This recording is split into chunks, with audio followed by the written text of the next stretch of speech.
क्या आप मुझे भूल गए? अभी भी मेरी यादें आपके दिल को छू जाती है।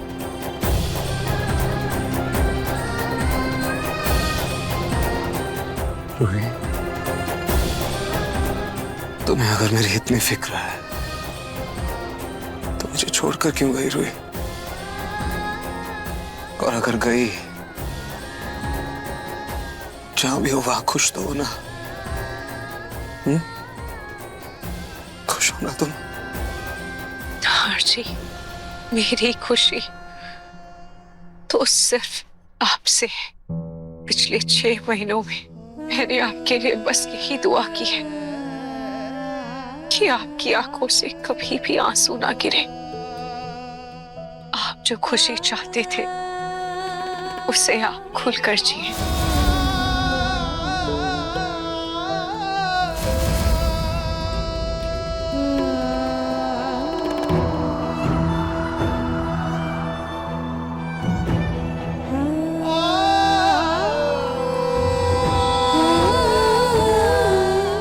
आशी,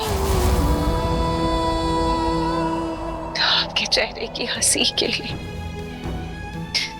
मैं अपना हर दर्द बर्दाश्त कर सकती हूँ। आपको कभी भी तकलीफ हो, मेरी वजह से आपकी आंखों में कभी भी आंसू आए, ये मैं कभी बर्दाश्त नहीं कर सकती।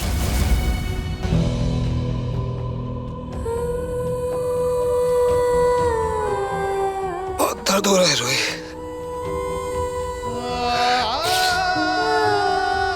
तुम्हारे बिना तुम्हारी यादों के साथ जीना बहुत मुश्किल है। बहुत तकलीफ होती है रूही। रूही, रूही,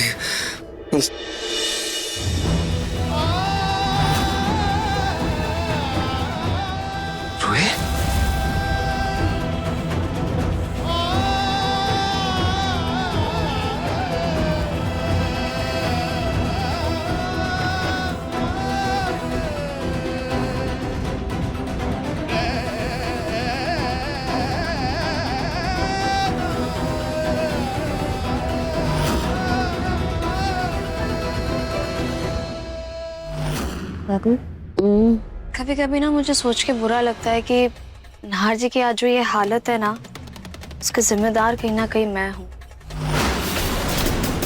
काश मैं उनकी जिंदगी में वापस नहीं आई होती। खबरदार, खबरदार जो ऐसा कभी सोचा भी तो।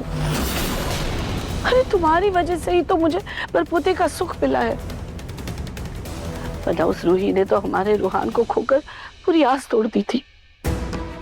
शीतल, तुम ना बहुत भोली हो। तुम ऐसा क्यों सोचती हो कि नाहर के दुख का कारण तुम हो? उल्टा उसके चेहरे पर अगर कोई मुस्कान ला सकता है तो वो तुम हो। मैं? हाँ, सोचो ना, तुम दोनों में प्यार इतना गहरा था, तभी तो मेरा परपोता इस दुनिया में आया ना। भगवान ने जब तुम दोनों को दोबारा मिलाया है ना, तो तुम्हें फिर से उस प्यार को जगाने के बारे में सोचना चाहिए। आखिर कब तक तुम इस घर में बिट्टू की माँ बनकर रहोगी? रूही को इस घर से गए हुए 6 महीने से भी ज्यादा हो गए हैं। मेरी मानो तो तुम्हें नाहर के मन में वो एहसास फिर से जगाने की कोशिश करनी चाहिए, जिससे वो रूही की यादों से बाहर निकलकर तुम्हें अपना ले। सच कहूं, अच्छा हुआ रूही इस घर से चली गई, वरना मैं पूरी जिंदगी अपने परपोते के लिए तरसती रह जाती। दादी, मेरे और नाहर जी के रिश्ते को टूटे हुए तो इतने साल हो गए, सारी यादें धुंधली पड़ गई हैं। और अब तो नाहर जी मुझे तो अब ठीक से देखती तक भी नहीं है। शीतल जी, मैंने ना 2 दिन बाद मंदिर में पूजा रखवाई है बिट्टू के लिए। उस पूजा में तुम और नाहर बिट्टू के माता पिता की तरह बैठना। इसी पूजा से हम तुम दोनों के रिश्ते की नई शुरुआत करते हैं।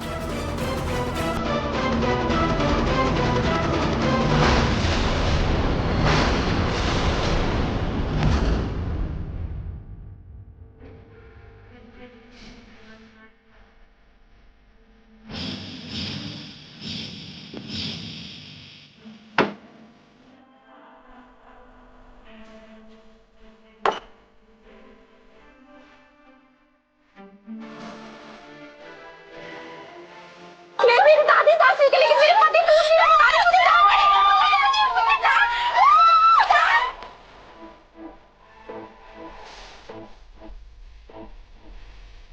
क्या करे तुम लोग मुझे प्लीज क्या कर रही हो सब पागल हो गई हो क्या तुम लोग नशे में हो क्या देखो मैं बोल रही हूँ मेरी दादी साहब कूल है लेकिन मेरे पति कूल नहीं है जैसे तुम लोग को देखेगा ना मुझे बहुत डांट पड़ेगी प्लीज मत करो प्लीज रुक जाओ अरे भगवान क्या हो गया तुम लोग क्या हो गया इन लोगों को हाल तो एकदम कड़क निकला। माल कैसा माल इसका मतलब कि आपने आपने मेरे दोस्तों को नशे करवाए अरे नहीं, वो क्लाइंट को बताना था कि नए माल कैसा है उसकी टेस्टिंग कर रही थी, बस तभी थोड़ा सा टेस्ट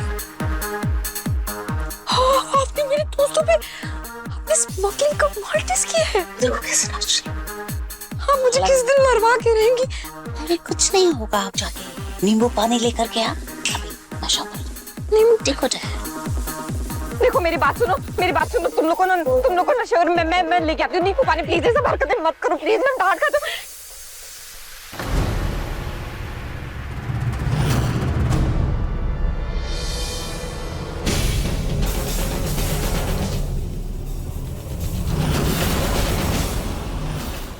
मन सुंदर रात 8 बजे दंगल टीवी पर।